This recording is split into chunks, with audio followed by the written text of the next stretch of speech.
चलो बच्चों, आज हम संत तुलसीदास जी के दोहे पढ़ते हैं। तो सबसे पहले हम तुलसीदास जी के बारे में जानते हैं। ये तस्वीर देख रहे हैं, ये संत तुलसीदास जी है। इनका जन्म 16वीं शताब्दी में हुआ था और ये राम भक्त कवि है और उन्होंने रामचरितमानस नाम का प्रसिद्ध ग्रंथ लिखा है। तो चलो हम आज तुलसीदास जी के दोहे पढ़ते हैं। तुलसी इस संसार में भांति भांति के लोग, तुलसी इस संसार में भांति भांति के लोग, सबसे हिल मिल चालिए नदी नाव संजोग रे तुलसी नदी नाव संजोग।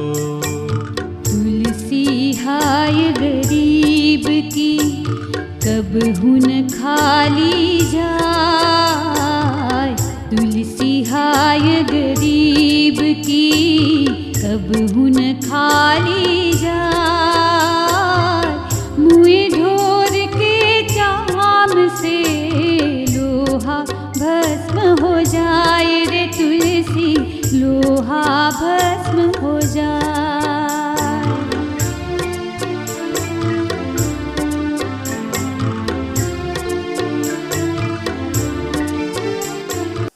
चलो अब हम दोहा और उसका अर्थ देखते हैं। तुलसी इस संसार में भांति भांति के लोग, सबसे हिल मिल चालिए नदी नाव संजोग। सबसे पहले हम शब्दार्थ देखेंगे। पहला शब्द है संसार।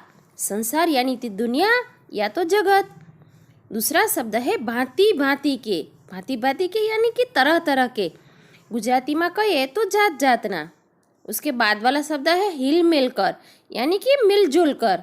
संजोग यानी कि संयोग या तो मिलन। तो चलो अब हम इसका भावार्थ समझते हैं, अर्थ समझते हैं दोहे का। तुलसीदास जी कहते हैं कि इस संसार में भिन्न भिन्न प्रकृति के यानी कि स्वभाव के लोग रहते हैं। हो सकता है इन सबका स्वभाव हमारे अनुकूल न हो, फिर भी हमें सबके साथ हिल मिल कर रहना चाहिए, जिस तरह नदी और नाव का संयोग होता है। जिस तरह नदी और नाव मिलजुल कर रहते हैं, उसी तरह हमें भी सब लोगों के साथ हिल मिल कर यानी कि मिलजुल कर रहना चाहिए। चलो अब दूसरा दोहा देखते हैं। इस दोहे में तुलसीदास जी कहते हैं, तुलसी हाय गरीब की कबहू न खाली जाए, मुँह ढोर के चाम से लोह भस्म हो जाए। तो चलो सबसे पहले शब्दार्थ देख लेते हैं हम। सबसे पहला शब्द है हाय। हाय यानी कि बद्दुआ, એટલે કે ગુજરાતીમાં કહીએ તો નિશાશો। उसके बाद वाला शब्द है कबहू। कबहू यानी कि कभी भी। फिर मुए। मुए यानी कि मरा हुआ, मृत। उसके बाद वाला शब्द है ढोर।